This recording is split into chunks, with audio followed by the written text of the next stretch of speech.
Win-back flows are one of those things almost every brand has set up, and almost every brand has set up wrong. I want to talk about what a win-back flow is actually supposed to do, why most of them miss the mark, and what it looks like when one is done really well. I'm Laryssa, and for a decade with my agency, Joya, I've been helping women-focused, product-based e-commerce brands grow with more intention, creativity, and clarity. We ditch the marketing formulas that don't feel like you and build strategies that actually connect. Klaviyo makes it pretty easy to set up a customer win-back flow. There's even a default template ready to go for you. So a lot of brands turn it on, move on, and assume it's working. But when I go into a new client's account and look at their win-back flow, what I usually find is something that was set up once, never really thought through, and is running unoptimized in the background, doing a lot less than it could be. And part of the reason for that, I think, is a fundamental confusion about what a win-back flow is even supposed to do. So before anything else, let's get clear on that. A win-back flow and a sunset flow are not the same thing, and I think they get confused a lot. A sunset flow is for subscribers who have completely disengaged from your emails. It's essentially a last-ditch effort before you exclude or suppress them. A win-back flow is different. It's for people who were genuine customers who've purchased, who've showed up, and have just gone quiet for longer than their usual buying cycle. The goal isn't to rescue the unrescuable. It's to reopen a conversation with someone who already knows you and just needs a reason to come back. That distinction matters a lot because if you're treating your win-back flow like a sunset flow, you're bringing the wrong energy to the wrong audience. A sunset flow is essentially a goodbye. You're giving someone that last chance to say they still want to hear from you before you stop emailing them. The tone is different. The stakes are different. The goal is different. A win-back flow is a re-engagement. You're reaching out to someone who has a purchase history with you, who liked you enough to buy once or more, and who has simply gone quiet for a while. That person is not lost. They just need something worth coming back for. So the first question to ask about your win-back flow is, who is actually entering it? Are these lapsed customers, people who bought and went quiet? Or are you accidentally pulling in people who never were that engaged to begin with? Because those two groups need very different things. Once you know who you're talking to, the next thing I almost always look at is the timing. Most brands set their win-back timing based on intuition or whatever the Klaviyo template recommends. Klaviyo suggests 45 days or 90 days feels kind of right. Maybe 120 days feels good. But when you actually look at your repurchase data, the real cycle can be shorter or longer than you think. And sending a win-back too soon or even too late means you're missing the window when someone was most likely to come back on their own to make their next purchase. The data usually tells a more interesting story than the gut feeling does. This is one of those things that sounds simple, but can really genuinely be eye-opening, even for clients I've worked with that know their business really well.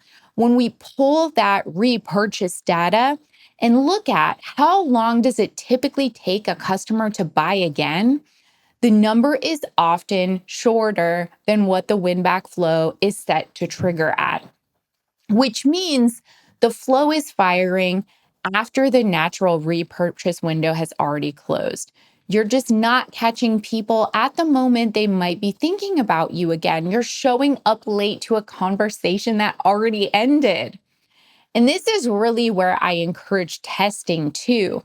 If your win-back is set at a 90-day delay and your actual repurchase cycle is closer to 45 or 60, try building a version that's more aligned with that data.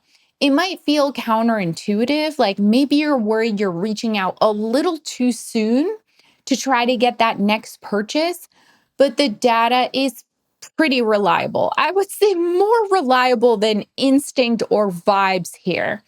The other timing issue I see constantly is related to how often someone can re enter the flow. A lot of win-back flows are set to no re-entry, meaning a subscriber over the lifetime of their history in your Klaviyo account can just enter it once and that's it forever. They will never be nudged to make a repeat purchase again. Maybe I understand the logic. Maybe you don't want to annoy people, but it's worth reconsidering depending on your brand's actual repurchase cycle. People go quiet with email marketing, with SMS marketing for all kinds of reasons. If someone re-engages and then drifts again months later, should they really never get another chance to come back? The answer is not the same for every brand, but this should be a deliberate decision and not just a default Klaviyo template setting that nobody ever checked, updated, optimized, or questioned. And that last part is really the key. Default settings are not strategy. They're just what Klaviyo does if you don't tell it otherwise. It's not bad or good, but it's most likely not the best direction for your account. And a lot of the issues I find in win-back flows come down to that. Nobody went back and asked whether the defaults actually made sense for this brand, this customer, this buying cycle. So audit those re-entry settings too. Think about how often your customers realistically purchase. If someone buys from you roughly twice a year and they go quiet after one purchase, enter the win back, come back, buy again, then go quiet again, 6 months later, there's absolutely a case for letting them re-enter if people typically buy twice a year. You're not spamming them. That's good life cycle marketing. Okay, now let's talk about what actually goes inside the flow because I see some really big missed opportunities here. But hey, before I get into that, a quick break to tell you about JoyJoya. We partner with women-focused e-commerce brands to turn their email and SMS channels into true growth engines. Our clients typically see a 30 to 40% lift in revenue within the first 90 days. Visit joyjoya.com to see what we can do for you. So what should a win-back flow actually contain? The default instinct for a lot of brands is to lead with a discount. That thinking makes sense on the surface. Someone hasn't bought in a while, so give them a reason to come back. Sometimes a discount is appropriate, but I want to push back on the idea that it's always necessary or that it should always come first. A lot of win-back flows lean on that discount as the main event. Like it's the only way to bring someone back to cut the price. But the brands that do this well, they're not necessarily leading with an offer at all. They're leading with relevance, like new arrivals, what other customers have been loving, products that feel personally curated. That feels like a brand paying attention. A discount kind of just feels like a brand getting desperate or they couldn't think of anything better to put in the email. I want to use some real examples here to show you what this can look like in practice. One brand I follow called Hornbolt's Chormbles. Yes, that is the name of the brand. It's a chocolate brand, chocolate bars, with a really strong voice. They have a win-back email with the headline, come back for that Chormble. There's no discount anywhere in the email. What it does instead is walk through the main bestsellers in their product line. And in the hero or top part of the email, they highlight a featured sampler pack, which would be really relevant for a customer win back. If someone isn't continuing to purchase the chocolate bars that they have purchased in the past at a pace that feels average or normal for the brand, maybe they just need to try a new flavor or be recommended something new or shake things up with a sampler pack.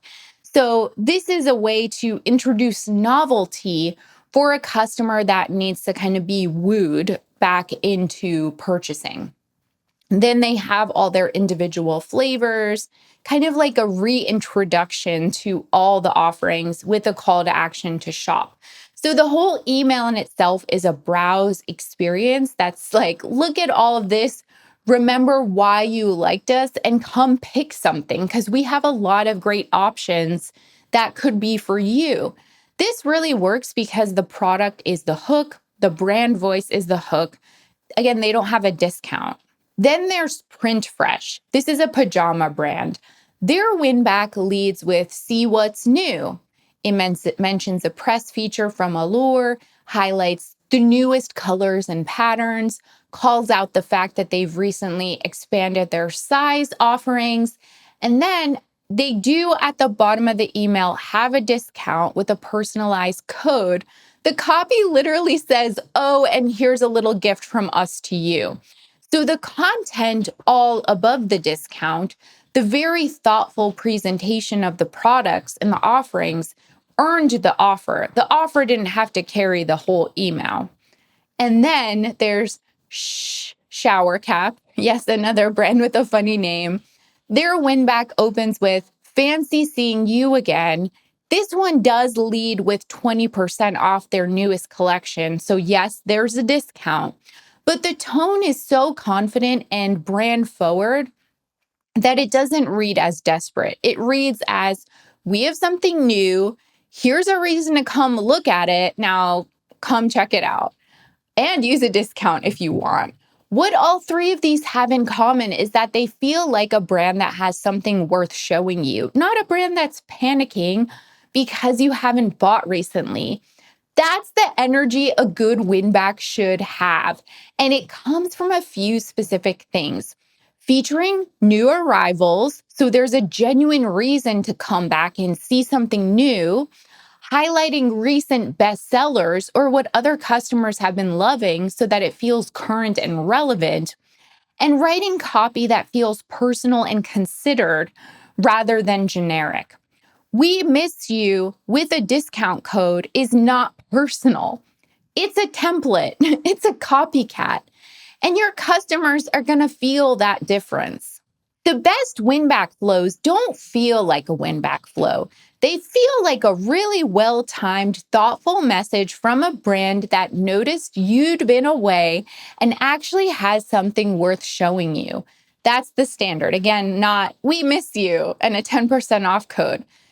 You want to share something that makes the person think, oh, right, I remember I actually like this brand. And yeah, it's been a while since I bought something. Time to treat myself to something new. Or if you sell products people actually need, oh yeah, I ran out of my XYZ and I really should repurchase it now. So if you're going to audit your win-back flow, and I'd really encourage you to, here's how I think about it. Start with who's entering. Are these genuinely lapsed customers with purchase history, or are you pulling in people who weren't buyers? If it's the latter, the audience definition needs work before anything else, then look at the timing. Pull your repurchase data and see how long it actually takes your customers to buy again. If your win-back is firing well after that window, it needs to move earlier. And test it. The data might really surprise you. Check your re-entry settings too. If it's set to no re-entry ever, or if the re-entry period is super long, ask yourself if that's actually intentional or just a default. Also, look out for re-entry periods that are way too short if it doesn't make sense for someone to keep entering that win-back. For most brands with repeat purchase potential, allowing re-entry on a reasonable cadence, like every 3 months, every 6 months, that can be the right call. And then look at what's inside the emails. Are they leading with relevance, new arrivals, bestsellers, something that actually gives a person a reason to click? Or is it just a discount floating in a generic email? Because if the content isn't doing any work, the discount is carrying too much weight. And read it back with fresh eyes. Does it sound like a brand that has something worth coming back for? Or does it sound like a brand that's nervous? Because that's ultimately the difference between a win-back flow that works and one that just runs. Thanks so much for watching. If you found this helpful, like and subscribe for more tips. And if you're serious about scaling your e-commerce brand through email and SMS, head to joyjoya.com to learn more.